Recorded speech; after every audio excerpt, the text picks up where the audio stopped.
Southern Africa, home of many wild animals, whether small or big, especially the young animals are in need of human help. And when the young ones are strong enough, the animal rescuers help them to settle back into the wild.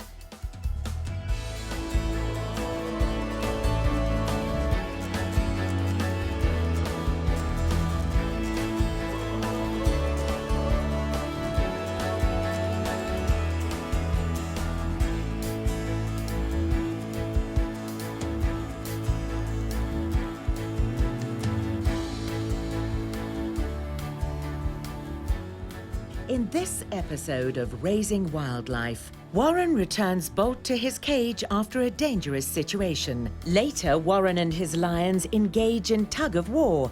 Nikita checks in on Savannah, the abandoned caracal. Rika, the honey badger, is bereaved after the loss of her first cub.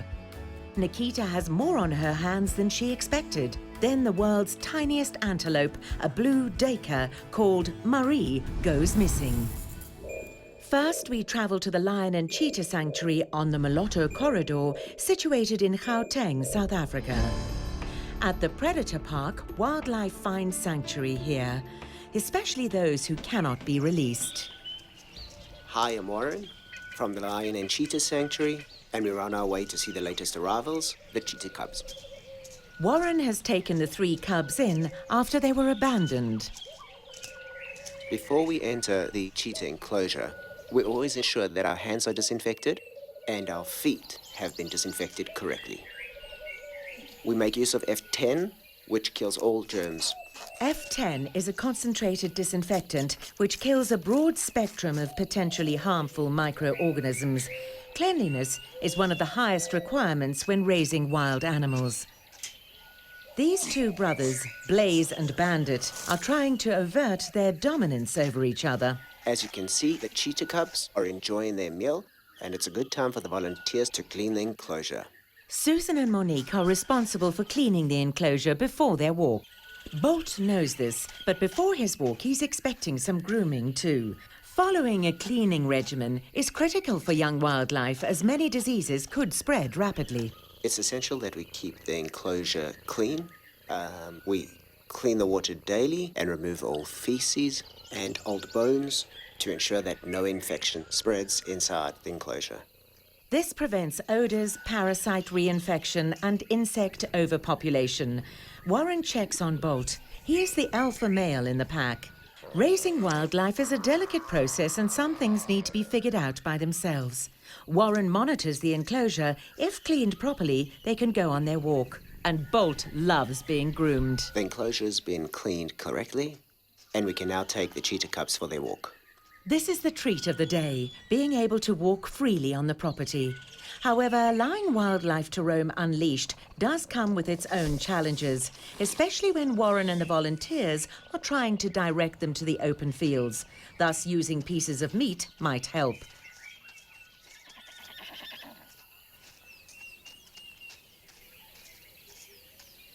Warren catches up with Bolt. Something has got his attention. Warren puts him at ease, as he knows they can scare easily.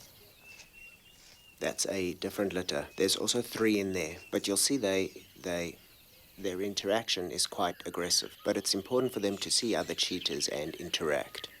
Blaze and Bandit have found the older cheetahs. Allowing the youngsters to run wild helps with socialization with the same species, but not common in the wild. Warren is close by to monitor their interactions. He knows this is an important attribute for the 3 brothers. Later, disaster strikes when Bolt enters the enclosure sheltering the horses. They must get him out quickly. We travel far north of Johannesburg to Moholoholo Rehabilitation Centre at the foot of the majestic Drakensberg escarpment. The centre was established in 1991 and cares for orphaned and injured wildlife. It is arguably the largest and busiest sanctuary in South Africa. The facility, amongst others, houses a discarded caracal. Her name is Savannah, and she was orphaned by a human and is now in the care of Nikita. Hi, my name is Nikita. I work at Moholoholo Wildlife Rehabilitation Centre. I'm head of clinic. I've been here about 3.5 years. Nikita's daily schedule is full, checking on her wildlife. Savannah is a juvenile caracal, a medium-sized African wildcat. Nikita has been taking care of her now for several months. She's adjusted well considering her origins. Let's have a look at our caracal Savannah. This young wildcat cannot be released because she imprinted on a human when she was a kitten. So over here we've got our caracal Savannah. People's contacted us and said there's a caracal in their house, could you please come and remove it? So we went there, she was very tame. The people actually sat next to her and she started looking for a bottle. Okay, she's got no fear towards humans. That means the case of she was hand raised. We brought her to the centre, showed her a dish, and she got so excited because she was so hungry and she knows what a dish is. Wild animals do not know what a dish is, a bowl. Savannah was raised unnaturally and will never be able to hunt on her own. You guys can see she's not aggressive and she loves human attention. Every day I come to monitor her twice a day in the morning and afternoon to just make sure she's fine, nothing's happened overnight. So basically she gets fed twice a day. The animal caretaker must monitor the caracal daily. Snakes are common in this area and could get in and cause harm to the young cat. It's very important to monitor all these animals twice a day. We had her for 3 months. And then one of the other people realized she had stitches in her, and we haven't picked up that she had stitches. And I think the people that hand raised her must have got her fixed. So when she goes on heat, she doesn't look for males and wander off. But obviously that didn't work because every normal cat will go to house. And obviously this is a way bigger cat and more dangerous, and people do not want her around being tame. With Savannah, a caracal's lifespan will be about 10 to 12 years, and in captivity, obviously, it's going to be a lot longer because you won't have the threats and stuff that they do in the natural environment. These guys can jump up to 3 meters. They're designed to jump very high. Also known as rooikat because of its orange-red tinged coat, she will need much enrichment while here at the centre. These cats need to keep busy all the time. Okay, so I'm happy with Savannah, so let's go check on the other animals. Savannah is in a good home. Life here for her will include much activity with the passing tourist trade and her adjoining friends. We return to the Lion and Cheetah Sanctuary, a home for predators needing refuge. The 3 cheetah siblings are out for their exercise walk. These are the fastest land animals in the world and can reach up to speeds of 112 kilometers per hour. As part of the cheetah cubs' walk, we like to give them as much stimulation and interaction as possible. As you can see, the cheetah cubs are interacting with the slightly older cheetahs, and their interaction is very important for them, as we do plan to release them into the wild. Cheetah are active mainly during the day, and therefore hunting takes place mainly during the day. However, males are known to roam around at night too. As cheetahs mature, the females are solitary animals and will move off and live on their own, whereas the brothers will stay together as a pack and hunt as a pack together. These 3 males that we have earmarked for release will stay together as a pack. These predators are keen hunters and always attack in straight lines. Something has startled the cheetah pack. It was the horse. Now Bolt is on high alert, demonstrating his stalking prowess. Bolt has managed to climb into the horse's enclosure. This could be disastrous. Dirk, the farm manager, must act quickly. We always keep the horses far away from the cheetahs while we're walking them. And unfortunately, Bolt has managed to get through the fence to where the horses are. But luckily, Bolt is not quite big enough to do anything about it, and we have managed to remove him from the enclosure. That was close. Warren shares a moment with the young predator. Fortunately, Bolt is not experienced enough, otherwise things could have got out of hand. The horse is safe. It's time to get the 3 brothers back to their enclosure. However, not all the siblings want to return to their cage. As you can see, the cheetahs aren't responding too well to our attempts to get them back into the enclosure, so we're going to have to try another plan. The farm manager first takes Bolt. He is the alpha. Once he is inside, it should be easier to bring the two brothers back. This is part of raising the 3 cheetah cubs. It is just as important to let them roam around, but trying to get them back in takes much effort. But in the end, it is worth it. Let's return to Moholoholo, situated near a town called Hoedspruit in the Limpopo province. Nestled in the corner of the wilderness, the facility is home to many different species of wildlife. Nikita, the animal caretaker, monitors all her animals twice daily, including Rika, the honey badger. She is in permanent care. So over here we've got our female honey badger. Her name's Rika. She came into the rehab. Public member brought her in. She's been hand raised. Okay, with honey badgers, people do mistake them. They look very cute, very fun, not very dangerous. But these guys, you guys are looking at the most fearless, most intelligent animal. This carnivore is known to take on lions. It can never kill a lion, but can scare them off. However, something is troubling Rika. Her behavior has changed recently. At the moment, I'm really worried about her. I've been checking on her very regularly throughout the day. We try to keep her separate, alone, so very little interaction with her as well. The more interaction, the more people, the more stressed she gets, because she was pregnant. We didn't know about it. She's unfortunately lost her baby.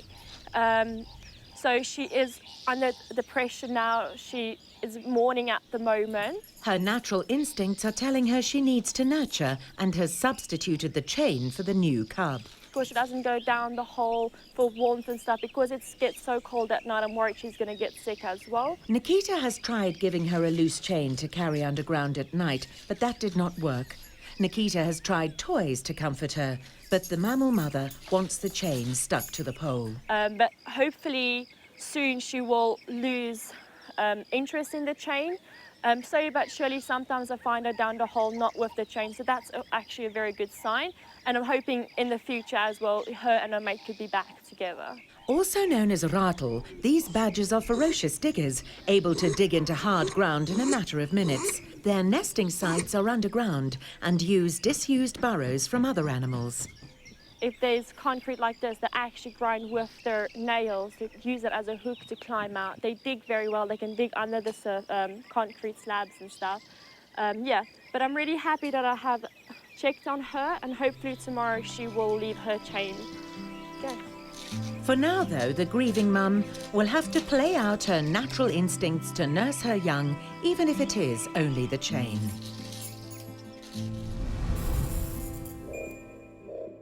We travel to Port Edward in Kwa-Zulu Natal to Crag's View Wild Care Centre. Port Edward is situated on the south coast, right on the Eastern Cape border. The area is known for its subtropical gardens. Crag's View Farm is the only rehabilitation centre in the region that cares for indigenous wildlife. My name's Craig Hoskin. I've lived up here on this property, Crag's View, for the last 15 years. The original reason we came to this property was to run a wild care centre, so the property was purchased with that in mind. Since then, the sanctuary has grown, caring for local wildlife. Basically, the idea behind it is to try and rehabilitate animals and get them back into the wild. Blue duikers prefer lush, dense vegetation, which this region offers. It also provides shelter against potential predators. The sanctuary focuses on orphaned wildlife that naturally come from the region, like this blue duiker. The maximum length this young buck will grow is 35 inches, which he will use to his advantage. I had a little blue duiker that was found in a neighbour's property, and this little duiker had obviously, I think it was dragged in by a cat. Fighting for his life, Craig quickly began treatment. He did not look good at all. He's probably about 80% blind in his one eye, lost most of his sight in his one eye, and it took us 3 weeks of care to get him back onto his feet and teach him how to walk all over again. We had decided to keep him as a sanctuary animal. So I just want to take a walk around here quickly. Craig has since received a new baby blue antelope.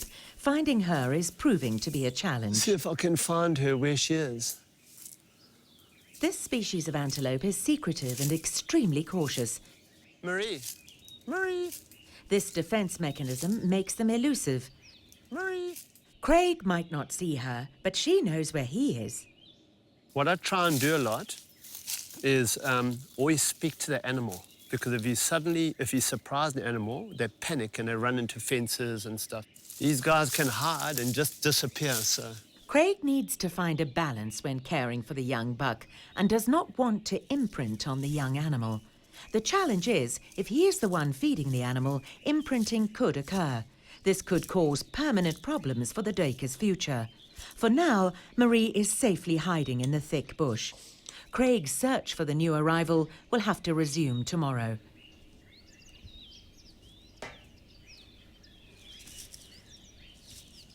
The following morning, Craig finds his new arrival near the water supply. They have alarm call, so it's sweet. You know, like a squeak? That's alarm call. You know if there's any danger? And they've got very low-pitched little communication between like a lamb and a mother, like a like a low pitch. Hey, you. Takes time. Perhaps the antelope knows Craig wants to help. It takes a special type of person to raise wildlife. Understanding and patience are some contributing attributes. I don't think that you can have a passion like that in life and just walk away from it. It'll always be with you. Passion is definitely the key ingredient to rescue and save wild animals. We return to the Lion and Cheetah Sanctuary, situated just 1 hour away from Johannesburg. The vast region is famously known for the Kruger National Park, which was established in 1898.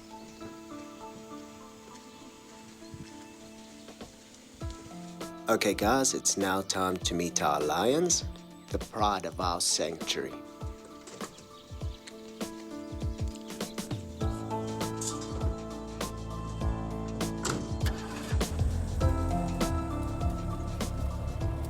The facility was created as a safe haven for animals that cannot be released back into the wild, and this was the case for 3 lions. It would be near impossible to release lions back into the wilderness for various reasons, especially when they were hand-reared from birth, which is the case with Warren's lions.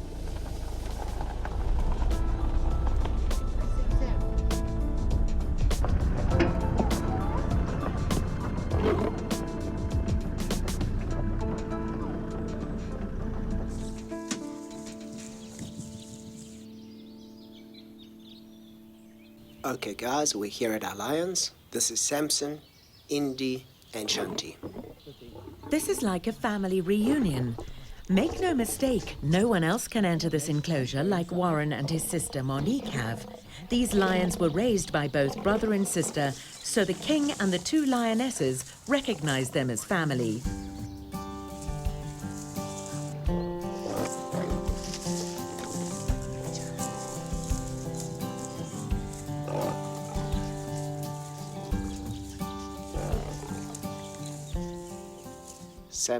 Samson the Alpha was supposed to be shipped to a circus in China, and we managed to rescue him before he was shipped off. We got him at about 26 days old, which was when they wanted him to leave, and he was hand-reared by my family, and he's part of the family now. Indy and Shanti were also in danger as young cubs when their human family stepped in to help. So lionesses were also part of the petting trade, and we managed to rescue both of them. And that's how they landed up with us.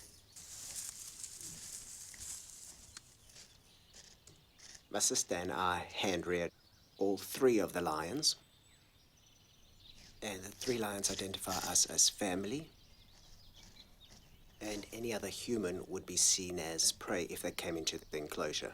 So we share a very unique bond with the lions. So that's very special. And we're very lucky to have the experience to raise them and offer them a sanctuary and a home for forever. Later, Shanti and Warren fight it out for the hide. We travel back to Moholoholo Rehabilitation Centre for the last time now. Many animals at the centre suffer poison attacks and are brought in for help. This is a common occurrence around these parts, especially with the vultures. Nikita knows this all too well. So I've always had a passion for wildlife animals, and it means a lot that I can actually do a difference, help them.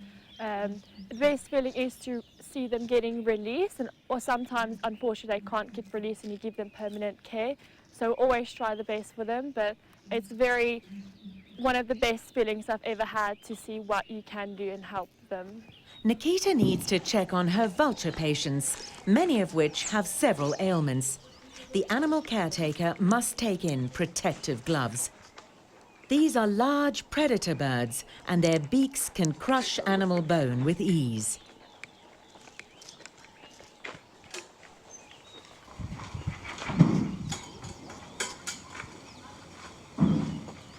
Okay, so all these vultures here is basically permanent residents of the rehab.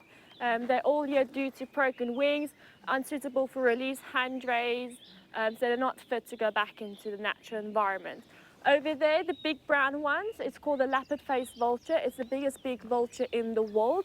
This vulture is designed to open thick carcasses such as elephant and hippo, where the rest of the vultures, they can't do that. These guys got a very long neck.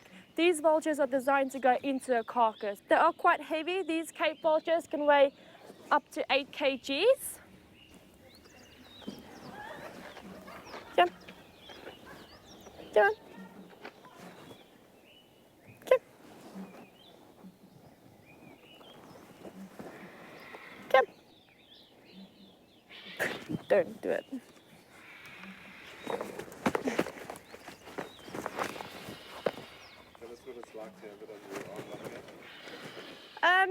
It's very heavy. Like I said, they can weigh up to 8 kgs for one arm. It's quite heavy to handle. But could also be sometimes, if you get used to it, it's fine. But if a first time experience, I could feel like it could be quite terrifying. This vulture being so close to you as well, your face as well. They got a very powerful beak. You do not have to worry about the talons as much as their beaks, because they're designed to rip and tape meat off. But with raptors and eagles, you have to more worry about the talons than their beak. The noises they make now is them getting excited. Okay.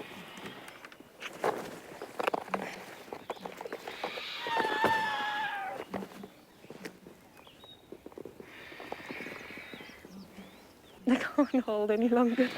Thanks. Okay, this one, as you guys can see, has got a broken wing. So this vulture over here is your Cape vulture. He's designed to fit inside a carcass. He's got a very long neck, and that's why he's got no feathers on his neck, and he's also very endangered. This Cape vulture will leave nothing behind when eating. Nikita is happy with her inspection and is off to her next permanent resident. We conclude our story here in South Africa at the Lion and Cheetah Sanctuary. As the sun sets, Warren and his family ensure the safety of their sanctuary animals. Likewise for the small pride of lions, who have become like family. The enclosure that we're currently in is about 9 hectares, which is a phenomenally good size enclosure. It's probably one of the biggest in the country for lions. Each month, the 3 lions receive their tick and flea treatment, which is ointment sprayed on the lion's back. This ensures the lions are in good health, leaving nothing to chance. If ticks or fleas host on the lions, this could cause skin irritations, which in turn causes the lions to continuously scratch and could injure themselves. There's never been a successful release in South Africa. Kenya, they've managed to do it through Born Free, but in South Africa, there's never been a successful release of captive bred lion. So these will never be released into the wild. And that's why we try to offer them as natural environment as possible. Big enclosure, to give them a life that can be as close to the wild as possible. The lions are given hides as a means of enrichment and soft snack. Over time, the hides are proven to be very useful. The hides of any animal, we give to them so they can play a bit of tug of war with it, and that's the absolute best. It has now become a family game, lions versus humans. And when one lioness is not enough, the sister jumps in on the action. In the end, the lions always win, but that is how it should be.